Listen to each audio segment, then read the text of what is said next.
Hi అండి, నమస్తే. నేను నిన్న ఆల్రెడీ టూత్ పౌడర్ గురించి చెప్పడం జరిగింది.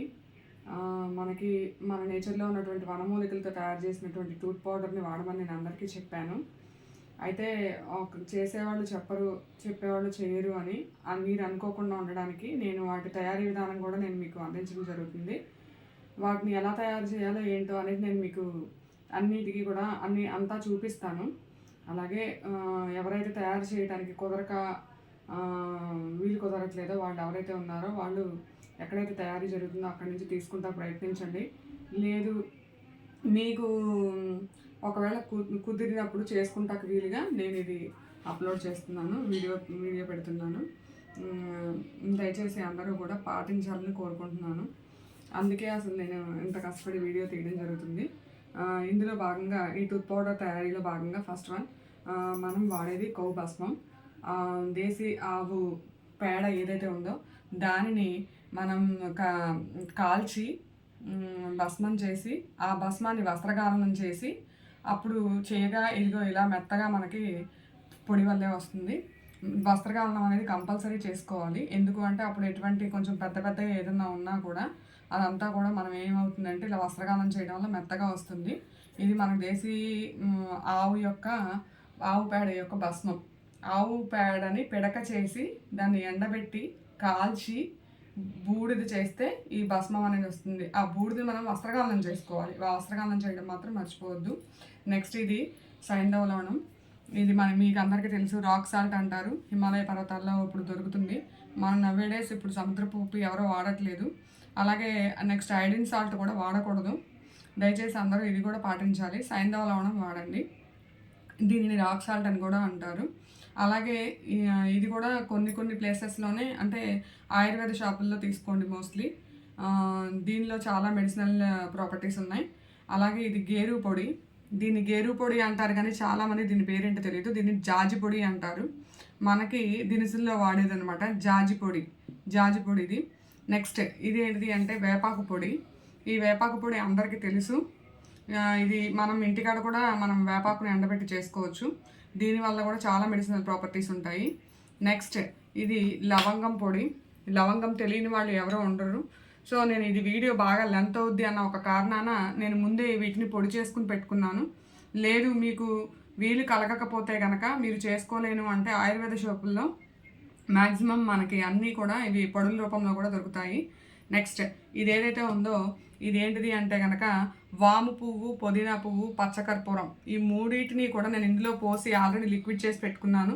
ఎందుకంటే కలపడానికి లేట్ అవుతుంది, వీడియో లెంత్ అనేది ఎక్కువ అవుతా మూలన వీడియో లెంత్ బాగా ఎక్కువ అవుతుంది అనుకుని నేను ముందే వీటిని అంటే మూడింటిని 10 grams తెచ్చుకున్నాను. నేను 5 grams యాడ్ చేశాను. వాము పువ్వు 5 గ్రాములు, పుదీనా పువ్వు 5 గ్రాములు, పచ్చకర్పూరం 5 గ్రాములు. ఈ మూడింటిని కలిపి ఇందులో వేసి ఇలా మనం షేక్ చేసి ఒకసారి కలిపేసి ఇలా పెట్టేస్తే చాలు. అది మనకేమవుతుంది అంటే ఇలా లిక్విడ్గా కన్వర్ట్ అవుతుంది. ఓకే. నెక్స్ట్ ఇది నీలగిరి తైలం. ఇది కూడా మనకు ఆయుర్వేద షాప్లో అవైలబుల్గా ఉంటుంది. ఒకవేళ లేకపోయినా కూడా వాళ్ళు తెప్పించమంటే తెప్పిస్తారు. ఓకేనా. నెక్స్ట్ ఇప్పుడు దీన్ని మనం తయారీ అనేది ఎలాగో చూద్దాం. సో ఇది నేను కౌడంగ్ భస్మం అనమాట. నేను అంటే మీకు ఇప్పుడు వీడియోలో అంటే చిన్నగా తక్కువ క్వాంటిటీలో చూపిస్తున్నాను. నేను మామూలుగా విడిగా ఎక్కువ చేసుకుంటాను. ఈ కౌడంగ్ 100 to 150 grams ఉంటుందండి. సో దీన్ని ఇప్పుడు భస్మం తీసుకున్నాము. దీనిలో నేను ఇప్పుడు సైంధవ లవణం యాడ్ చేస్తున్నాను. ఇది కూడా నేను సైంధవ లవణం మామూలు క్రిస్టల్సే తెచ్చుకున్నాను. దీన్ని ఏం చేశానంటే దీన్ని నేను మ్యాష్ చేసి దాన్ని మనం వస్త్రగాలనం చేస్తే ఇలా మనకి లవణం అనేది వస్తుంది. దీన్ని ఒక 10 grams యాడ్ చేస్తున్నాను.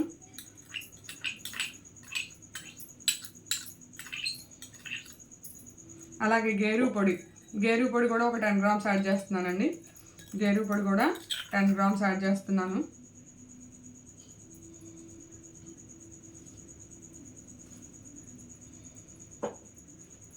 నెక్స్ట్ వేపాకు పొడి, ఇది కూడా ఒక 10 grams వేస్తున్నాను అనుకోండి.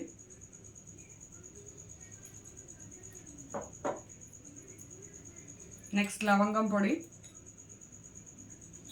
ఇది ఒక 2 నుంచి 3 grams ఉంటుందండి.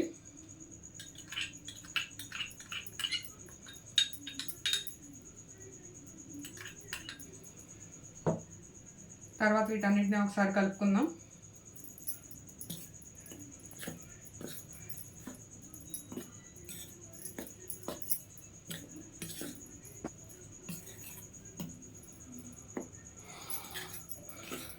వీటన్నిటిని మనం కలుపుకునే విధానంలోనే ఉంటుందండి. అన్నీ కూడా బాగా మిక్స్ అయ్యేలా కలుపుకోవాలి.